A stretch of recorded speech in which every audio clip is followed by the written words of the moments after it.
పెళ్ళైనా పండగైనా వేడుక ఏదైనా పట్టుచీరల ప్రత్యేక వేదిక వారాహి సిల్క్స్. నందిని సిద్ధారెడ్డికి కేంద్రం నుంచి అరుదైన గౌరవం లభించింది. సిద్ధారెడ్డికి కేంద్ర సాహిత్య అకాడమీ అవార్డు లభించింది. అనిమేష కవితా సంపుటికి నందిని సిద్ధారెడ్డికి కేంద్ర సాహిత్య అకాడమీ అవార్డు లభించింది. కరోనా కాలంలోని సామాజిక పరిస్థితులు, మానవీయ కోణాలతో ఈ కవితా సంపుటి ఉంటుంది. సాహిత్య అకాడమీ అవార్డు కింద ₹1,00,000 నగదు, తామ్రపత్రము, శాలువా ప్రదానం చేశారు. సిద్ధారెడ్డి స్వగ్రామం సిద్దిపేట జిల్లా బందారం గ్రామం. మంజీరా రచయితల సంఘం ఏర్పాటు చేసిన సిద్ధారెడ్డి తెలంగాణ సాహిత్య అకాడమీ తొలి చైర్మన్గా పనిచేశారు. ఇక కేంద్రం నుంచి సిద్ధారెడ్డికి ఒక అరుదైన గౌరవం లభించింది. దీనికి సంబంధించిన డీటెయిల్స్ మా ప్రతినిధి సతీష్ అడిగి తెలుసుకుందాం. సతీష్, ఈ గౌరవం గురించిన డీటెయిల్స్ ఏంటి? ముఖ్యంగా ప్రముఖ కవి అండ్ అలాగే సంపాదకులు, తెలంగాణ ఉద్యమకారుడు, సామాజికవేత్త, ముఖ్యంగా నందిని సిద్ధారెడ్డికి అపూర్వ గౌరవం దక్కింది. ప్రధానంగా ఈ గౌరవం దక్కడం వెనుక కూడా సర్వత్రా హర్షం వ్యక్తం చేస్తా ఉన్నారు తెలంగాణకు సంబంధించినటువంటి అందరూ కూడా. ముఖ్యంగా ఏదైతే కేంద్ర సాహిత్య అకాడమీ అవార్డు రావడం ప్రస్తుతం తెలంగాణ రాష్ట్ర వ్యాప్తంగా కూడా ఆయనకి అభినందనల విలువ వేరువెచ్చింది. ముఖ్యంగా ఏదైతే ఆయన రచించినటువంటి అనిమేషకు సంబంధించినటువంటి ఏదైతే వచన కవిత ఉందో అది సంపుటికి, దానికి 2025 ఏడాదికి గాను కేంద్ర సాహిత్య అకాడమీ అవార్డు అయితే లభించింది. ముఖ్యంగా ఈయన సిద్దిపేట జిల్లా కొండపాక మండలం బందారం గ్రామానికి చెందినవారు. తెలంగాణ ఉద్యమంలో తనదైన కలంతో కూడా పెద్ద ఎత్తున కొన్ని పాటలు కావచ్చు, సాహిత్యకు సంబంధించినటువంటి అవన్నీ కూడా చేపట్టిన పరిస్థితులు కనబడుతున్నాయి. ముఖ్యంగా తెలంగాణ రాష్ట్రం ఏర్పడిన తర్వాత కూడా తెలంగాణ సాహిత్య అకాడమీ తొలి చైర్మన్ గా కూడా ఆయన సేవలు అందించిన పరిస్థితి ఉంది. సాహిత్య సేవ కూడా పెద్ద ఎత్తున చేశారు. మంజీరా రచయితల సంఘం ద్వారా ఎంతో మంది కవులను ప్రోత్సహించడమే కాకుండా ముఖ్యంగా కొన్ని పాటలు పెద్ద ఎత్తున తెలంగాణ రాష్ట్ర సంబంధించినటువంటి భావాన్ని కానీ, ప్రాంతీయ భావాన్ని కానీ అబ్బురపరిచేలాగా కూడా మరి రాసినటువంటి పరిస్థితి ఉంది. దాంట్లో ముఖ్యంగా నాగేటి సాలల్లో నా తెలంగాణ అనే సాంగ్ ముఖ్యంగా అప్పట్లో ఈ సాంగ్ రిలీజ్ అయిన తర్వాత నంది పురస్కారాన్ని కూడా అందుకున్న పరిస్థితి కనబడుతోంది. ప్రస్తుతానికి ఆ అవార్డు రావడానికి, ఆ అవార్డు వచ్చిన తర్వాత ముఖ్యంగా ఆయన చేసిన సేవ కావచ్చు, ఇదంతా కూడా కేంద్ర ప్రభుత్వం గుర్తించి ఈ అవార్డు ఇచ్చింది.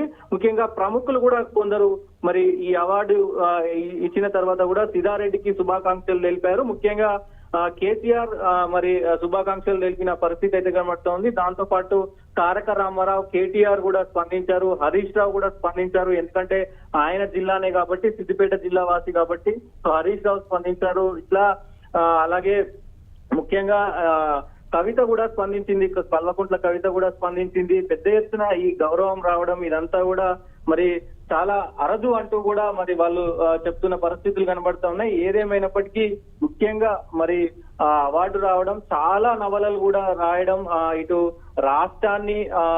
రాష్ట్రానికి సంబంధించినటువంటి ప్రతి ఒక్క ఇది కూడా ఆయన చేయడం కావచ్చు. ముఖ్యంగా కొన్ని పాటలు కనుక చూస్తే ప్రస్తుతం మనం ఒకవేళ ఆయన రాసినటువంటి పాటలు కనుక చూస్తే నాగేటి సాలల్లో నా తెలంగాణ, ఈ పాట 1997 లో వీర తెలంగాణ సినిమాలో రాసింది ఉంది. దాంతో పాటుగా ఒక పువ్వు ఒక నవ్వు అనేది సాంగ్ ఉంది.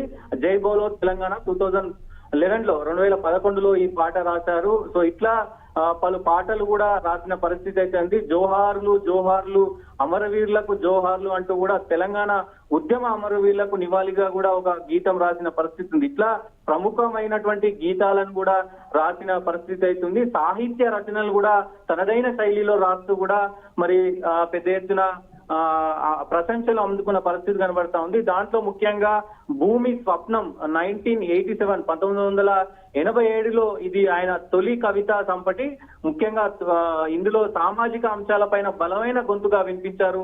అలాగే సంభాషణ అనే ఒక సంపటి రాశారు 1991లో రాశారు. దీన్ని సమాజంలో ఉన్నటువంటి అశాంతి కావచ్చు, ఆవేదనను ప్రతిబింబించే కథలు ఇందులో ఉంటాయి.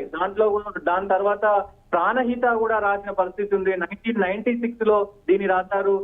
తెలంగాణ మట్టి పౌరుషుల జీవన చిత్రీకరణ, అంటే తెలంగాణలో మనుషులు ఎలా ఉన్నారు 1996 దాకా కూడా అనే దానిపైన కూడా రాశారు. చాలా హృదయాలను కదిలించిన ఈ సంపటి. దాని తర్వాత ఒక దీపం వెలిగించి 2021లో తెలంగాణకు సంబంధించినటువంటి ఏదైతే రాష్ట్రానికి సంబంధించినటువంటి ఉద్యమం జరుగుతుందో ఆ సమయంలో ప్రాంతీయ ఆకాంక్షను ప్రతిబింబించే విధంగా ఆ రచన ఉంటుంది. అలాగే నాగేటి సాలలో కావచ్చు, ముఖ్యంగా తెలంగాణ సాహిత్య చరిత్ర గురించి కావచ్చు, పెద్ద ఎత్తున ఇట్లా అన్ని కూడా రాసిన పరిస్థితి ఉంది. చాలా పెద్ద ప్రస్థానం మంజీరా రచయితల సంఘం ద్వారా. ఈయన ముఖ్యంగా మంజీరా రచయితల సంఘం 1986లో సిద్దిపేటలో దీన్ని స్థాపించారు. తెలంగాణ ప్రాంత కవులను ఏకం చేయడంలో కీలక పాత్ర పోషించిన పరిస్థితి అయితే ఉంది. ముఖ్యంగా ఏదైతే గతంలో కూడా తెలంగాణ రాష్ట్రానికి సంబంధించినటువంటి జయ జయ హే తెలంగాణ పాటను కూడా ఆయన రాసినటువంటి పాటను మరి రాష్ట్ర గీతంగా చేయాలనుకున్నారు, కానీ కుదరలేకపోయింది. లాస్ట్కు అందశ్రీ పాట మరి ఎంపికైన పరిస్థితి కనబడతా ఉంది. ఇట్లా ఆయన చేసినటువంటి సేవలు గుర్తించినటువంటి కేంద్ర ప్రభుత్వం ఆయనకు ఈ అవార్డు ఇవ్వడం కూడా తెలంగాణకు ఒక మంచి మర్యాదగా అని అందరూ ప్రశంసిస్తున్న పరిస్థితి అయితే కనబడతా ఉంది. Yes Satish, thanks for the details. ఇక నందిని సిద్ధారెడ్డికి ఎప్పుడైతే కరోనా కష్టకాలంలో కూడా అప్పుడు పరిస్థితిని వీటన్నిటినీ కూడా మనం చూస్తూ ఉన్నాం. ఉపద్రవ గాథ కావ్యం అంటూ కూడా అనిమేష అనే ఒక రచన రచించారు. ఆయన రచించిన ఈ రచనకు గాను ఆయనకి అవార్డు లభించడం జరిగింది. సిద్ధారెడ్డికి కేంద్ర సాహిత్య అకాడమీ అవార్డు లభించింది.